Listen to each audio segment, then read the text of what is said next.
Hi everyone, welcome back to the Mug Up with BB&C podcast. My name is Anise and with me is Kayla. Hey everyone, glad to be back. And today we have a special episode. We will be talking about NYO. And with us is Nicole Johnson, the head official of NYO, and Adele Villa, the NYO coordinator. Hi guys, welcome. Hi, thanks for having us. Yes, thanks for having us. Well, before we dive in, I'll have each of you just introduce yourselves. My name is Adele Villa. I am a descendant from Wales on my mother's side. Our family name is the Tangwanaks. I'm a Nupiaq. My name is Nicole Johnson. My father is originally born and raised in the native village of White Mountain. It was named after my great-great-aunt, Ikitu. There are many of us named after her, so she must have been a pretty great woman in the White Mountain area. And I am proud to say that I have been raised in a traditional and subsistence way of life. I'm very proud of that fact and continue to pass that on through my children and through these games. Awesome. Well, let's jump into NYO. What is the history of NYO? When did it start? Tell us a little bit about it. So in 1970, a group of boarding school students from the rural areas that was living in Anchorage could not go home or afford to go home during the Christmas time. And one of the families that boarded some of the students asked them what they did during their Christmas break and informed them that they played traditional Native games. So that sparked the parents of the boarding school and the entity that had the boarding school going to create a Native Games competition. Those first games were in 1971, and there were 12 different communities that attended that event. From there, they wanted to make sure that the kids that were living in the Anchorage area still got to play their games and preserve their games and share their rich history and culture with everyone around them. Wow,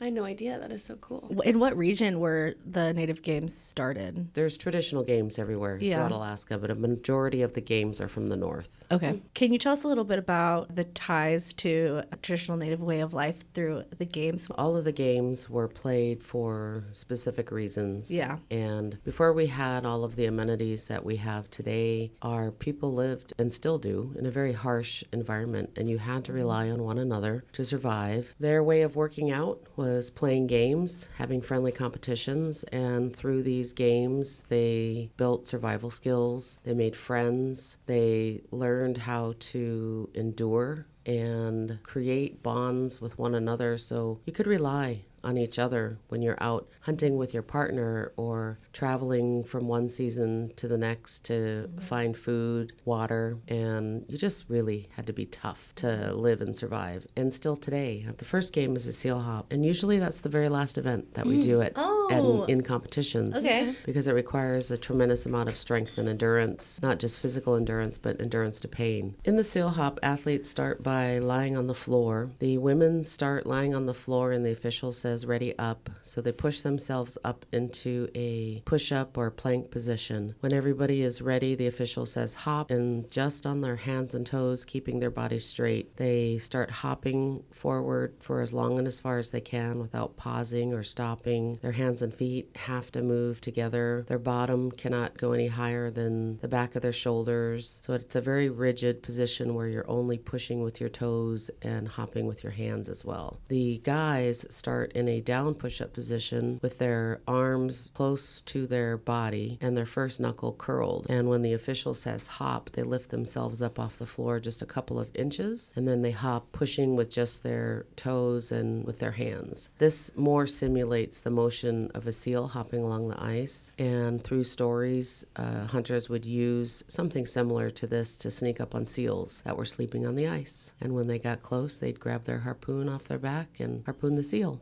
So we're transitioning one of our events called the Eskimo Stick Pull to the Inuit Stick Pull. And next year it'll be known just strictly as the Inuit Stick Pull. And two athletes sit on the floor facing each other with the soles of their feet together. They scoot forward until their knees are bent at about a 90-degree angle. From there, a stick is placed over the top of their toes. One athlete grabs the center of the stick, their opponent right next to the inside hands, so they're on the outside. And all four 4 hands have to touch across the stick. When the official says pull, they're trying to pull the stick away from their official or pull their opponent up off the floor until they're no longer in control. But there's some rules when they're pulling. They're not allowed to jerk or twist, but if they fall over, it's an automatic loss. And this game simulates pulling a seal out of the water up onto the ice. Another way our hunters would hunt for seals is they'd go out onto the ice and look for a hole in the ice that was probably about 3 feet in diameter, and they would stand above that hole in the ice, sometimes for hours, waiting for a seal to come up for air. And when a seal would come up for air, they would harpoon the seal and then lay their harpoon down over the hole in the ice and wait for the seal to die. And when the seal died, the hunter would reach down and grab his harpoon and eventually pull that seal up out of the water, up onto the ice. So the Eskimo stick pull builds the strength our hunters needed in their grip, their back, their legs, and their balance. Because if you fall over, you either lose your life or you lose your seal. And the same goes in competition. If you fall over in competition, you lose that specific pull. Is that also a men's and women's event?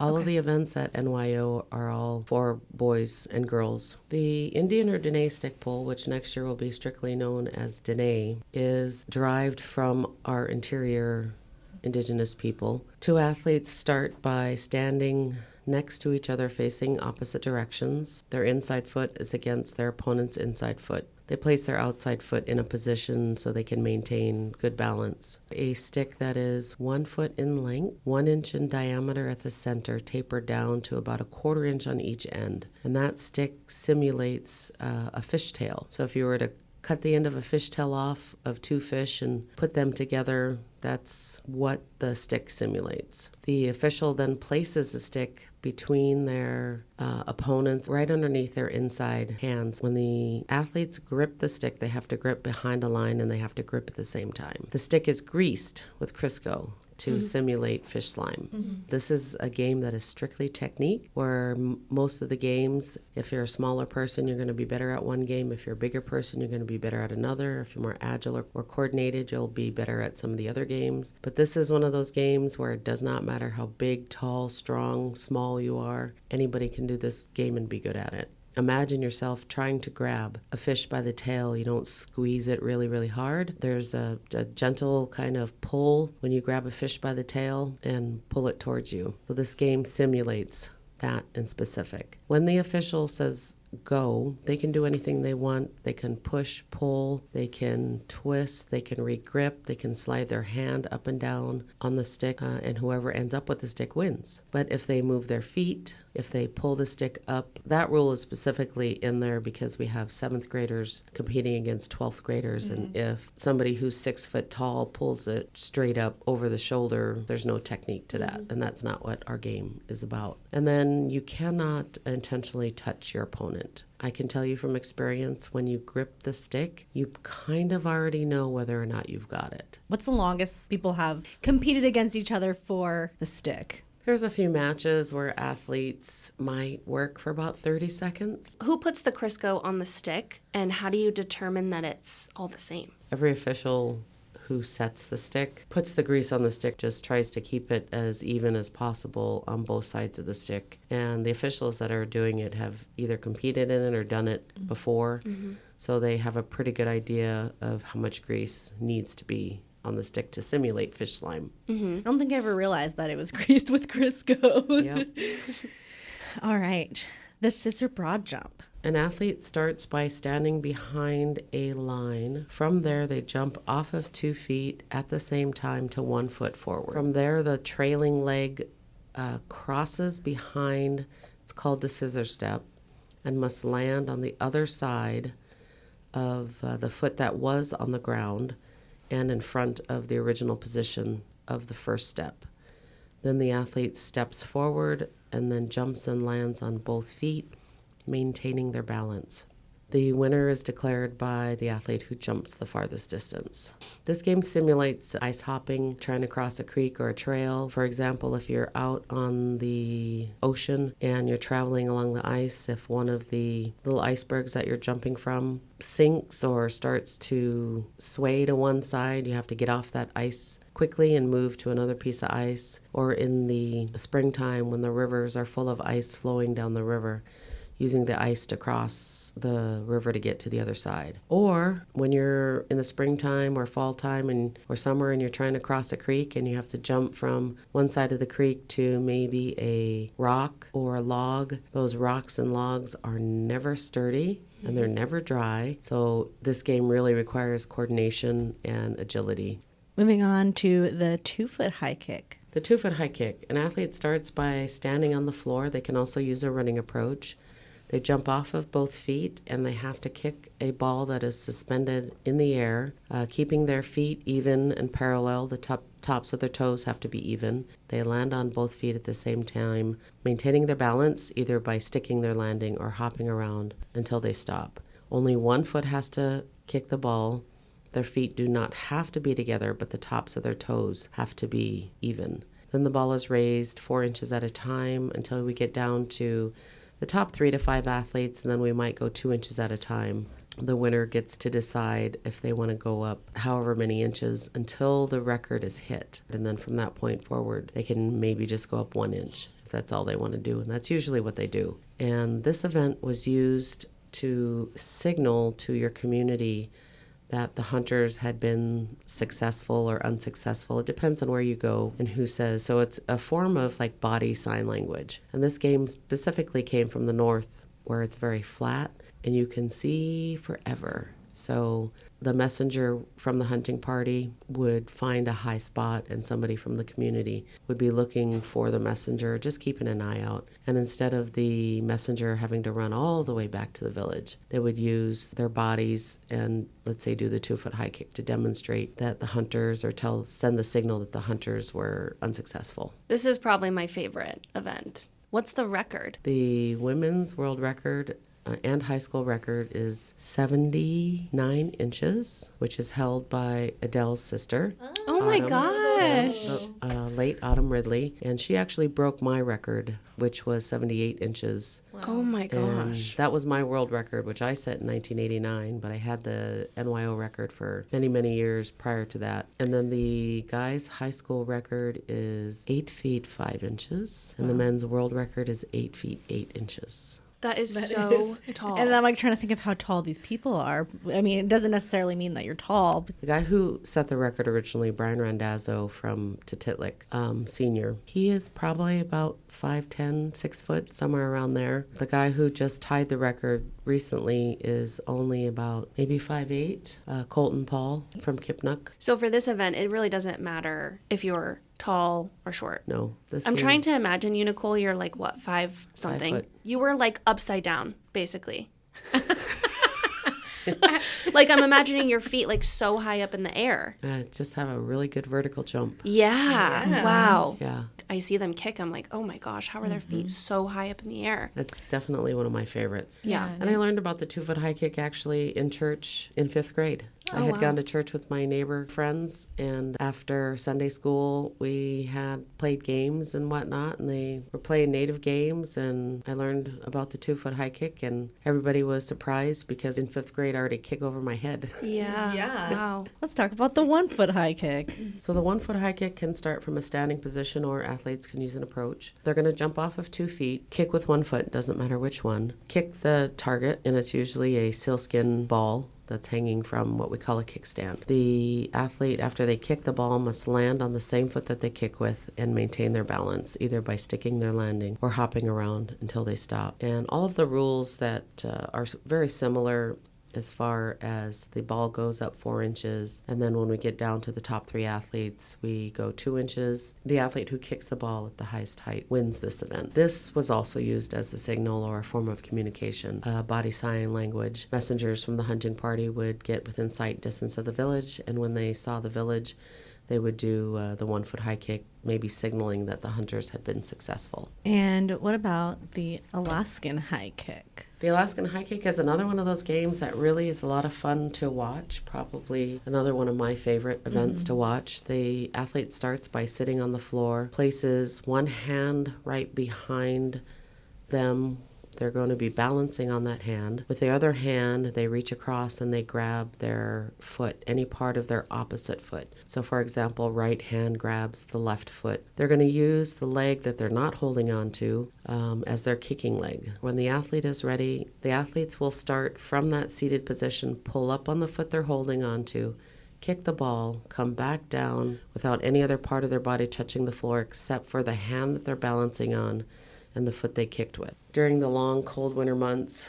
when they were living in their small huts or sod houses, they could use the Alaskan high kick to stay in shape. They might have stuck their foot or their mukluk in a little bit of ash and tried to leave a footprint up on the inside of their hut or house that they were living in. And whoever could leave their foot up on the highest part of the hut would be declared the winner. It takes a tremendous amount of strength, agility, coordination to do this game. And athletes nowadays have mastered what we call going vertical. So they literally go from that seated position into a handstand on one hand while still holding onto their foot and then coming back down after they kick the ball and maintain balance by landing on their kicking foot and hopping around if they need to catch their balance. The Alaskan high kick is one of the few games where height plays a role. So if you are shorter and you can go vertical, you can only go as high as you are long or tall.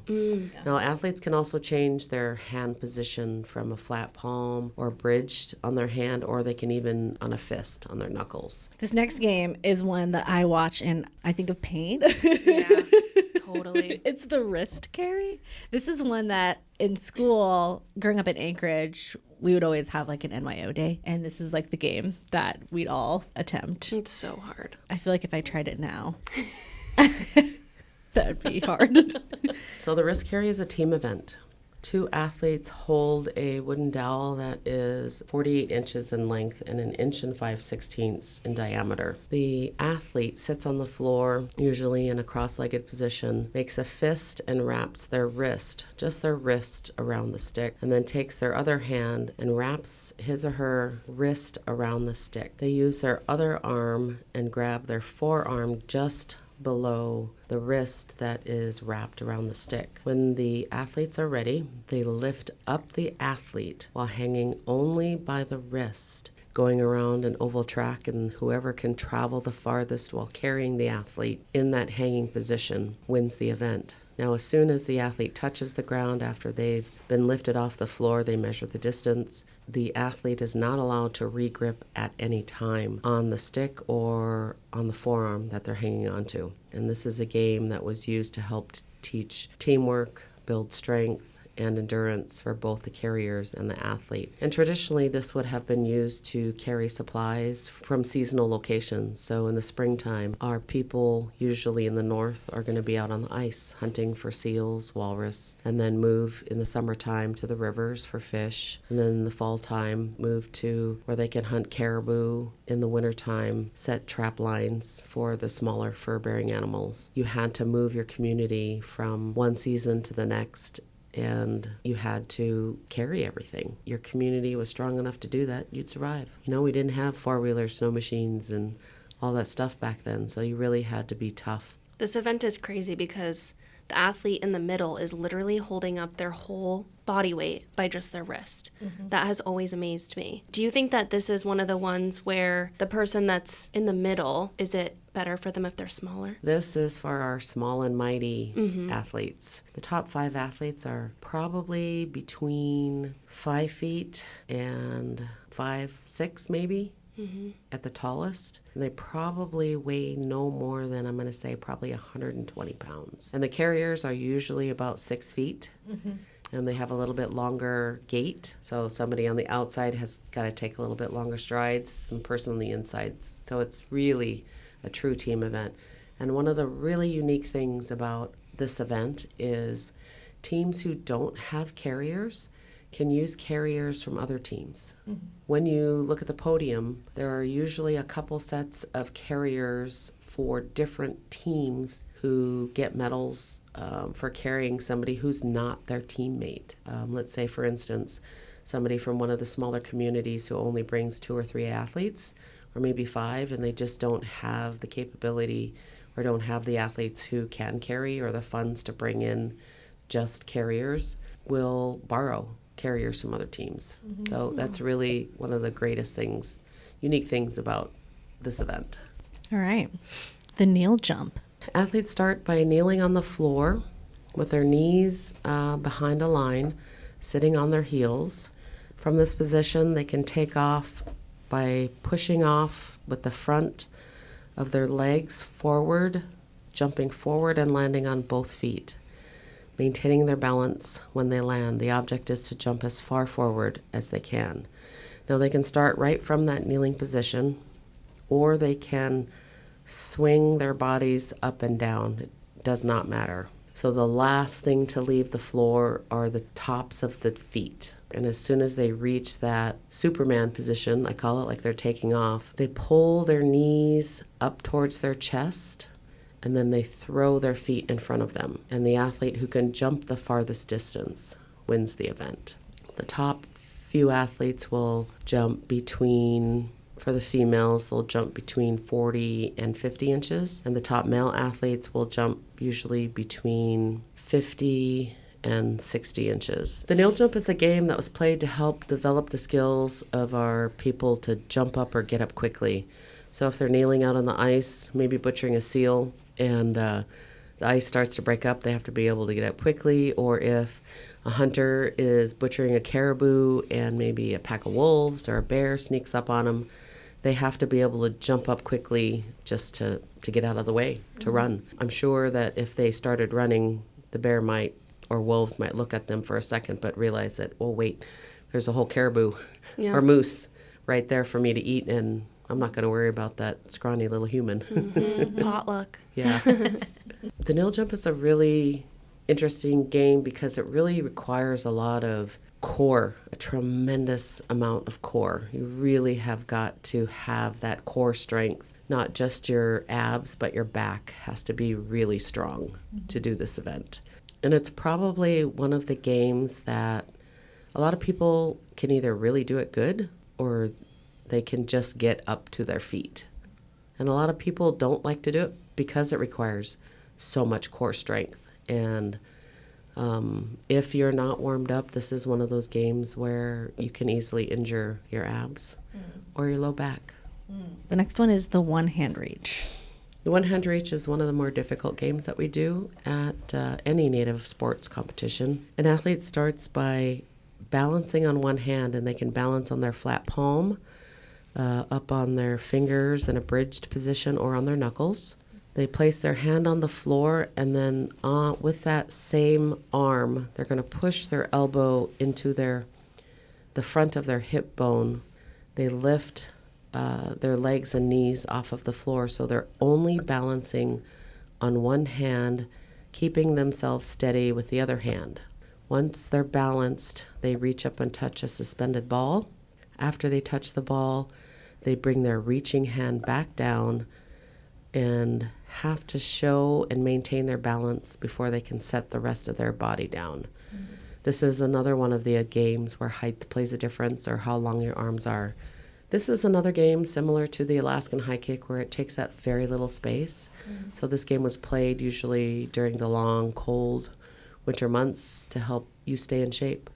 It takes a lot of core and upper body strength to do this game. It requires a tremendous amount of balance, coordination, and agility, and it was just really a good way to keep your overall mind and body in shape during the long, cold winter months, because it takes a lot of mental coordination and concentration to do this game, too.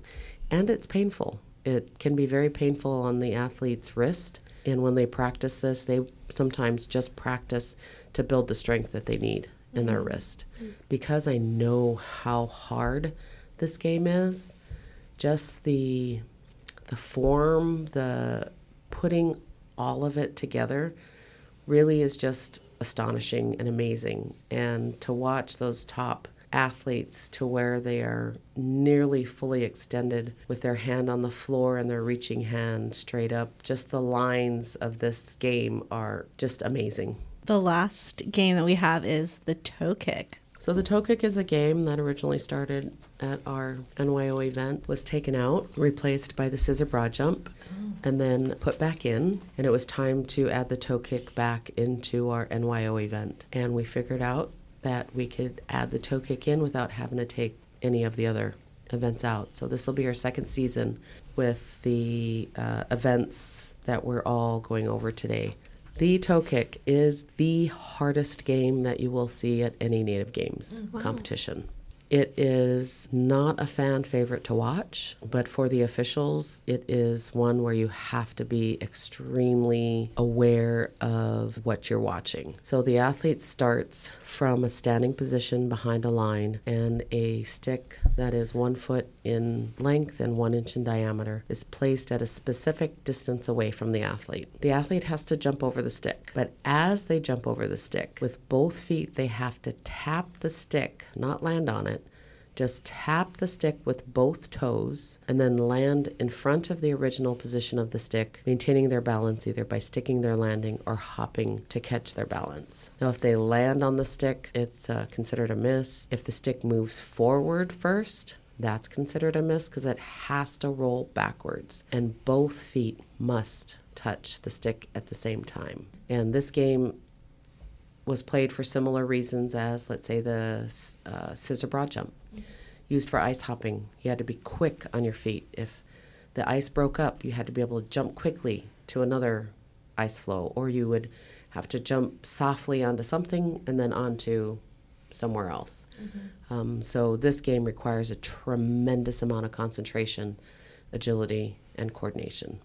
So before we move on, I know that there are amazing videos that people can watch you explain the games. Where can they find them? You can find them on our YouTube channel, CITC Alaska, and there's 2 sets of videos, both our senior NYO videos or our junior NYO, which provides a little bit more in-depth instruction, a little less intimidating for those who may be starting. I recommend our junior, and then leading up to our senior NYO games. And you can find Nicole providing that instruction and really get familiar with the games. Are there any specific traditional games that you know of that were practiced or represented in the Bristol Bay area, or that you can think of maybe would resonate more with the Bristol Bay area? So the Dene or Indian stick pole would definitely resonate in the Bristol Bay area. We love because of the fish and the fishing. The scissor broad jump, the toe kick, there's lots of ice that runs down the rivers. You've got the bay, and there's a lot of water, bodies of water down in the Bristol Bay area. So traveling across the ice, traveling across the ponds, the lakes in the area. Specifically games I am not aware of. A majority of the games come from areas that had not yet been influenced by Eastern or Western society in the last couple hundred years. With the Bristol Bay area being a little more exposed to more of the Eastern, the Russian side of the community for fishing and trapping and hunting. They moved in, 300-400 years ago. Whereas in the northern areas, they weren't maybe more exposed up until maybe 150, 200 years ago. So a majority of the games come from the northern parts of Alaska. I'm sure if you were to talk to maybe some elders in the community, they might remember some games that they played when they were kids. But I do know in the Bethel regional area, there's a lot of traditional games that they play too, and that kind of leaches down into the Bristol Bay area eventually. But they're all games that have been shared over generations from one community to the next. And our games are games that are played all across Canada, Greenland, Siberia, and they may have originated in one community in Canada and was shared from one community to the next until it eventually hit Alaska or vice versa. So they play a lot of similar games with slightly different rules. Well, that was so fun talking about the games. I love how each one has its own meaning. That is so interesting. I have a few questions about the athletes. So do they have to qualify somehow to get to NYO in the first place? Some communities do. You have communities that may have more than 60 participants that will need to do their own regionals. So you will see A and B teams at senior NYO games, but some communities are small enough that they're able to bring all those who participate in their community. We have a limit of 1 boy and 1 girl per team per event. So again, if you have more than 60, we require a qualifier in that region or community to then attend our senior games. Do they fundraise to get to Anchorage? Did the schools pay for them to go? I'm just curious. That one also depends on the community. Some are school sponsored, some are fundraising on their own, but we also have tribes who attend. So it's not only a school district sport. So we'll have tribes attend, and funding can look a little bit different for all of them. Let's talk about you two for a minute. Did either of you participate in NYO when you were younger? I know we already talked about Nicole setting records left and right, and your sister setting records left and right. But how about you, Adele? Did you participate in NYO? I did. I participated in NYO when I was in elementary. When I went to Willowcrest, our gym teacher, Mr. Jones, would have NYO in the games, and it wasn't a choice.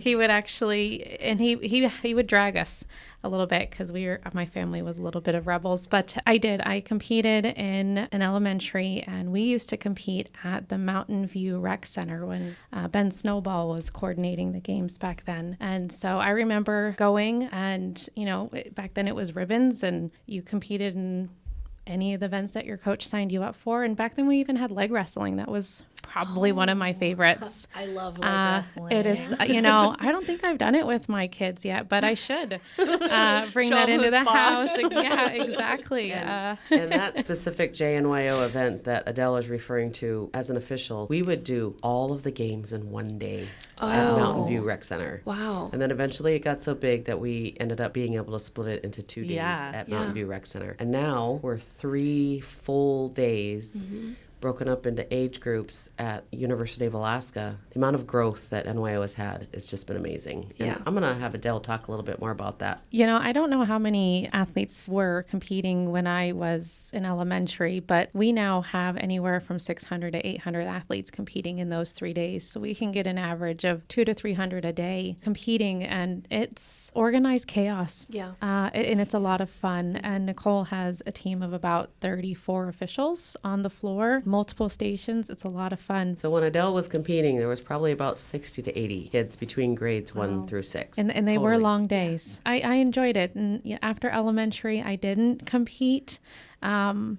Now that I've been back involved with the games, and even Nicole has us doing, so at the end we do seal hop, and while they're finishing up tallying scores, she has coaches and officials and staff go and do seal hop and compete.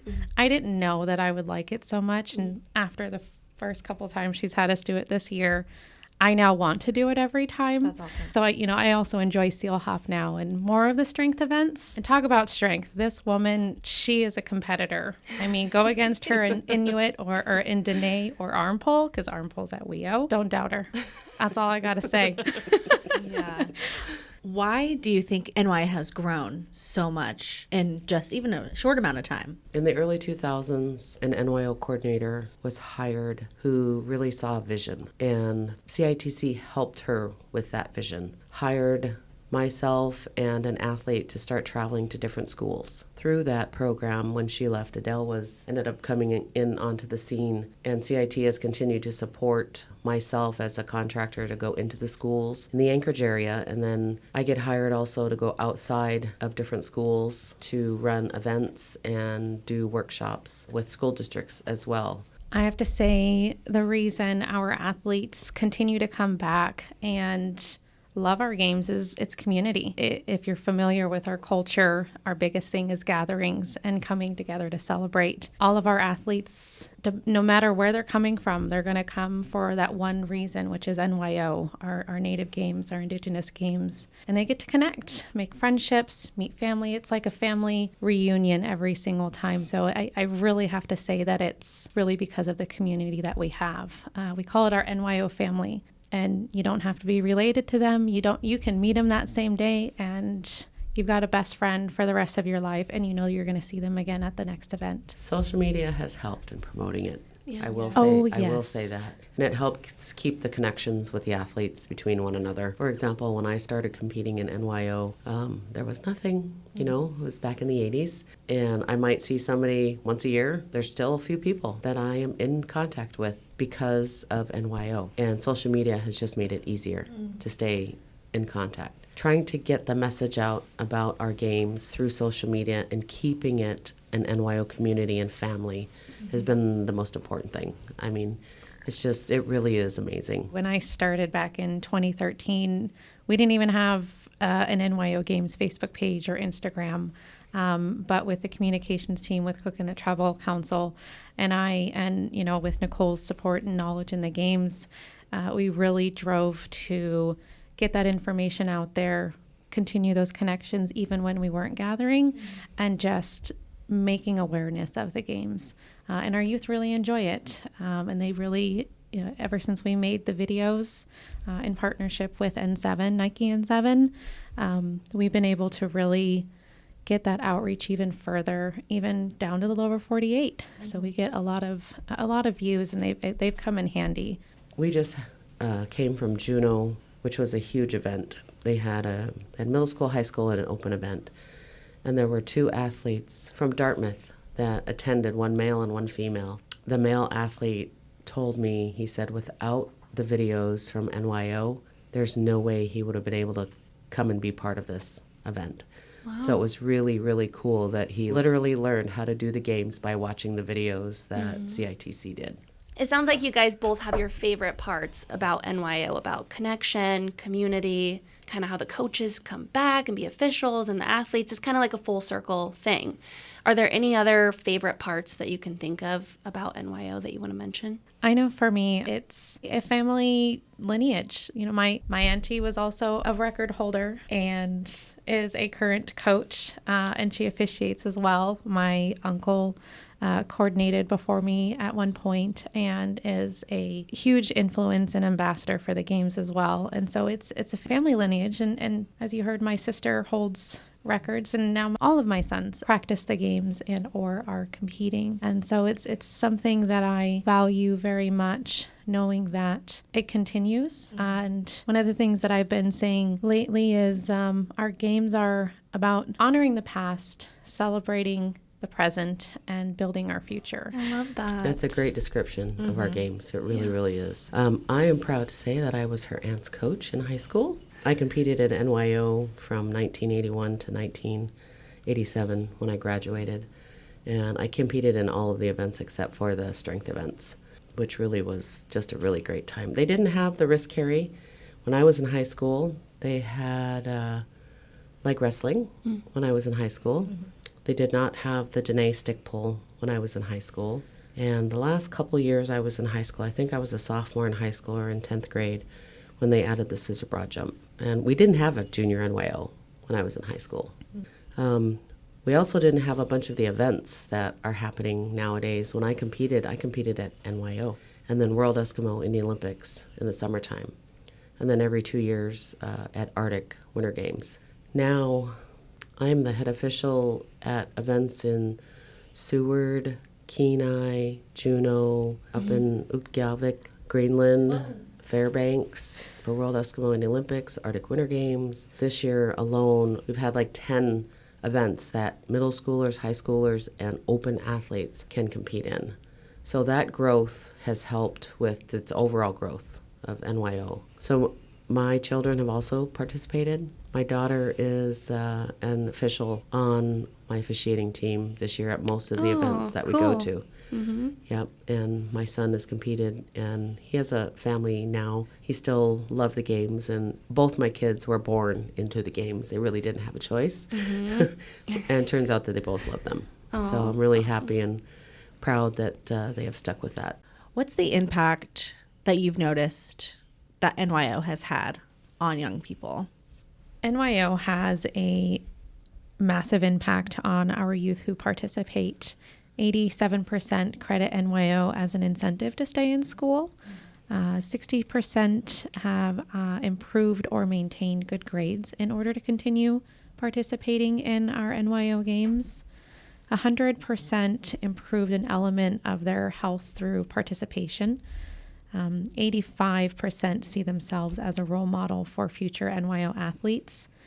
94% learned more about Alaska Native cultural values. 97% developed new friendships with other athletes, coaches, and staff at the games. And then 53% indicated they practice 4 or more hours per week. So we end up having a survey facilitated at Senior NYO Games, and we really work towards getting full completion rate. But last year we had about 316 athletes complete the survey. NYO, from before to after, with some of the way that we ask these questions, just really show a significant change in their lives when they start competing and participating, not only in our events in Anchorage, but also in their NYO programs in their communities. And so, some students who may not be doing so well in school, it really does incentivize them to stay in school, attend, and really raise their grades. They find good connections and good peers, mentors that can help guide them and help them grow a little bit more. And so it does make a huge change, but not only physically, but mentally. And you have to have some good physical strength anyways. But it really helps them mentally and finding their place and finding their community. And through these games, you build relationships that last a lifetime, literally. Friends that can support you in every manner of life, through the games, outside of the games, and just that support group is amazing. I mean, it's just truly amazing. Yeah. It's different. I'd have to say that myself. We have a pretty cool crew that we get to travel with and, see, some of our athletes too. And it's not only, students in 7th through 12th, but you do get to make those relationships and friendships with those people. And I just love our NYO family. I appreciate them so much. They give me a whole nother perspective to my life. I like to say NYO is not a job. It's not work. It's a way of life. And I couldn't see my life any different. I love our games. I love that. Well, thank you so much for sharing all about the games, going through the games with us, and sharing your heart for NYO. We can really tell that you both love the games and are proud to be a part of it. So that's really encouraging. And it's encouraging to know that our shareholders and descendants are a part of NYO and are excited about NYO. So thank you. Thank you for being here and sharing your passion with us. And thank you to our audience members for joining us. I hope you learned a lot, and we will see you in the next episode. Bye. We are one Bristol Bay. No matter the distance, we travel together. Our connections are bigger than place. They are traditions and memories. All of us moving forward together to create a path for the generations that follow. Bristol Bay Native Corporation, always more than a corporation.